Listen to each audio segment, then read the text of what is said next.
Ben ritrovati dalla redazione. Ieri in Piazza dell'Unità d'Italia, sotto la prefettura, oltre 200 persone hanno partecipato al presidio in solidarietà alla Global Zoom Flottiglia dopo l'attacco a opera di alcuni droni al largo di Creta.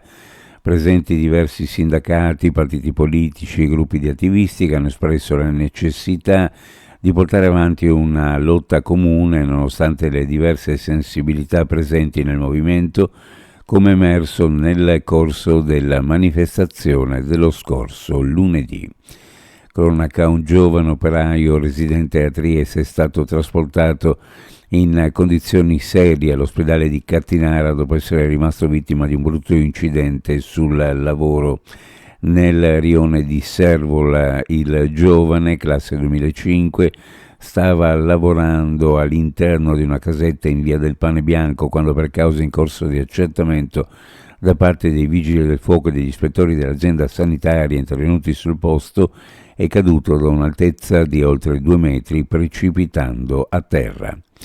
Ammonta a 50.000 euro il valore della refurtiva dell'ultimo furto nella sede a Beivars di una ditta edile udinese tra il 18 e il 23 settembre.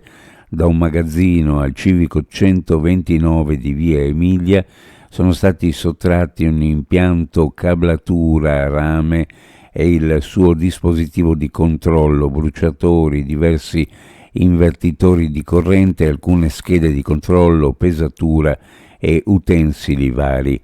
A denunciarlo ai carabinieri è stato un uomo del 1971 a nome della Superbeton SPA, società udinese produttrice di cementi e calcestruzzi, che rientrerà comunque del danno grazie ad una polizza assicurativa. Si è riunito al Ministero Imprese Made in Italy il tavolo di monitoraggio e attuazione dell'accordo di programma per reindustrializzare lo stabilimento ex Wärtsilä con insediamento di Inoway, gruppo MSC e No Freight, produzione di vagoni per il trasporto su rotaia. Hanno partecipato tra gli altri gli assessori del Friuli Venezia Giulia al lavoro, Alessia Rosolén, e in videoconferenze alle attività produttive Sergio Emidio Bini. Ministero, regioni e parti sociali hanno riaffermato il valore strategico del progetto di reindustrializzazione dello stabilimento.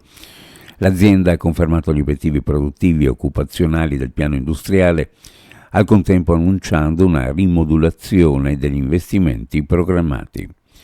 Uno sguardo alle previsioni meteorologiche: oggi temporaneo miglioramento con cielo variabile, anche poco nuvoloso, in genere bassa probabilità di piogge sparse deboli o moderate. Tuttavia sarà possibile lo sviluppo di locali temporali sul Golfo di Trieste che potrebbero provocare piogge, forse anche abbondanti, specie sulla costa e sulla bassa pianura.